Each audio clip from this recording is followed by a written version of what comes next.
پھر اسی طرح نبی صلی اللہ علیہ وسلم اگر کسی کو کوئی پھوڑا بنسی ہوتی تو اپنے لعاب دہن کے ساتھ زمین کی مٹی تھوڑی سی لے کر اس درد تکلیف والی جگہ پر لگاتے تو اس سے بھی شفا ہوتی. حضرت عائشہ کہتی ہیں کہ جب کسی انسان کے عضو میں کوئی تکلیف ہوتی، پھوڑا یا زخم ہوتا، تو نبی صلی اللہ علیہ وسلم اپنی انگلی اس طرح رکھتے، اور سفیان جو راوی ہیں انہوں نے اپنی شہادت کی انگلی زمین پر رکھی، پھر اسے اٹھا کر فرمایا بسم اللہ تربت اردنا بریقت بعدنا لیشفى به سقیمنا باذن ربنا. بسم اللہ تربت اردنا بریقت بعدنا لیشفى به سقیمنا باذن ربنا. بسم اللہ تربت اردنا بریقت بعدنا لیشفى به سقیمنا باذن ربنا. بسم اللہ تربت اردنا بریقت بعدنا لیشفى به سقیمنا باذن ربنا.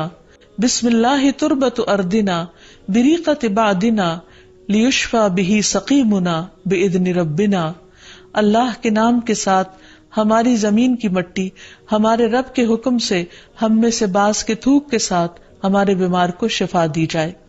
یعنی لعاب دہن کا اپنا ایک اثر ہوتا ہے، اور لعاب دہن جو ہے ایک طرح سے دوا کا کام کرتا ہے، اور اللہ کا نام لے کر جب لعاب دہن لگایا جائے تو شفا ہوتی ہے. جیسے کہ ایک اور موقع پر نبی صلی اللہ علیہ وسلم نے ایک جلے ہوئے مریض کے اوپر یہی دعا پڑھ کر لعاب دہن لگایا تو اللہ تعالیٰ نے اس مریض کو شفا یاب کر دیا، اور وہ دعا تھی اذهب البأس رب الناس واشف انت الشافی لا شفاء الا شفاؤک شفاء لا یغادر سقما.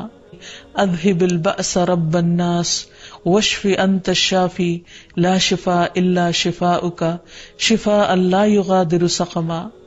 اذهب البأس رب الناس واشف انت الشافی لا شفاء الا شفاؤک شفاء لا یغادر سقما.